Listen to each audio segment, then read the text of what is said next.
महाराष्ट्र से, जहां सत्ता संघर्ष पर सुप्रीम कोर्ट के फैसले की उल्टी गिनती शुरू हो चुकी है। 5 जजों की संविधान पीठ गुरुवार को फैसला सुना सकती है। ऐसे में राज्य के नेताओं के साथ मंत्रियों और मुख्यमंत्री की धड़कनें भी तेज हो गई हैं, क्योंकि जो सबसे अहम फैसला आना है वो ये है कि सत्ता में शामिल शिवसेना के 16 विधायकों की सदस्यता रहेगी या फिर जाएगी।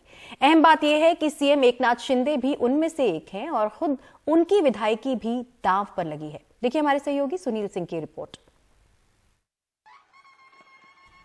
एकनाथ शिंदे की कुर्सी पर सुप्रीम कोर्ट की तलवार लटकने लगी है। उन्होंने पिछले साल 20 जून को उद्धव ठाकरे से पहली बगावत की और 10 दिन बाद 30 जून को बीजेपी के साथ मिलकर मुख्यमंत्री की कुर्सी पर कब्जा कर लिया। लेकिन अब 10 महीने बाद ही सवाल खड़ा हो रहा है कि उनकी कुर्सी बचेगी या नहीं। महाराष्ट्र की राजनीति में सत्ता पर जो संघर्ष हुआ, उसे लेकर 8 अर्जियां सुप्रीम कोर्ट में दाखिल हुई, जिनकी सुनवाई चीफ जस्टिस DY चंद्रचूड़ की अगुवाई में 5 जजों के संविधान पीठ ने की। 9 दिनों की सुनवाई के बाद 16 मार्च को अपना फैसला सुरक्षित कर लिया। इनमें सबसे अहम है मुख्यमंत्री एकनाथ शिंदे सहित उनके 16 विधायकों की सदस्यता को खत्म करने का मामला। शिंदे की बगावत के बाद शिवसेना के व्हिप सुनील प्रभु ने पत्र लिखकर वर्षा बंगलो में आयोजित मीटिंग में शामिल होने का आदेश दिया, लेकिन एकनाथ शिंदे सहित 16 विधायकों ने उस व्हिप को नहीं माना।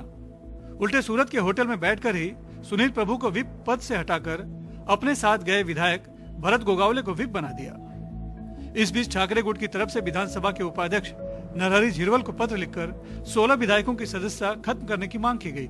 तब उपाध्यक्ष ने 16 विधायकों से 2 दिन में जवाब देने के लिए पत्र लिखा, जिसे शिंदे गुट ने सुप्रीम कोर्ट में चुनौती दी। जवाब में शिवसेना ठाकरे गुट की तरफ से भी चुनौती दी गई। एक और अर्जी तत्कालीन राज्यपाल भगत सिंह कोश्यारी के 2 फैसलों, फ्लोर टेस्ट का आदेश और विधानसभा अध्यक्ष के चुनाव को मंजूरी देने की चुनौती की है। अब जबकि सुप्रीम कोर्ट ने संकेत दिया है कि फैसला गुरुवार को आ सकता है, तो विधानसभा अध्यक्ष राहुल नार्वेकर ने दावा किया है 10वें शेड्यूल के तहत विधायकों की सदस्यता पर फैसला लेने का अधिकार विधानसभा अध्यक्ष का है। जहां तक विधायकों के निलंबन का या फिर डिस्क्वालिफिकेशन का विषय है, इसके बारे में मैंने इसके पहले भी स्पष्ट रूप से अपनी भूमिका रखी है कि ये निर्णय लेने का अधिकार केवल और केवल विधानसभा अध्यक्ष का है। संविधान में इसके बारे में बहुत स्पष्ट रूप से प्रावधान है और यदि आप विधानसभा के नियम देखेंगे तो इसमें भी स्पष्ट रूप से बताया गया है। इसके पहले के सुप्रीम कोर्ट के अनेक जजमेंट्स में ऐसी भूमिका ली गई है और मैं समझता हूँ कॉन्स्टिट्यूशनल डिसिप्लिन को कायम रखते हुए सर्वोच्च न्यायालय भी इस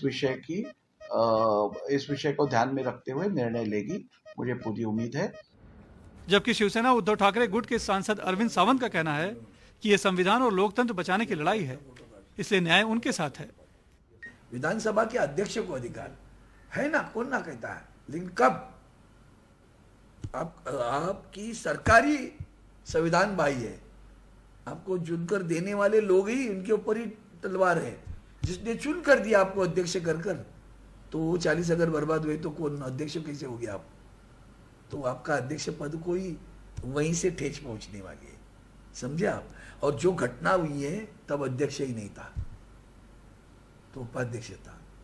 तो जो घटना जिस कार्यकाल में हुई उस कार्यकाल में कौन था, तो निर्णय उनके पास जाना चाहिए, वो निर्णय लेंगे, नहीं कि ये लेंगे।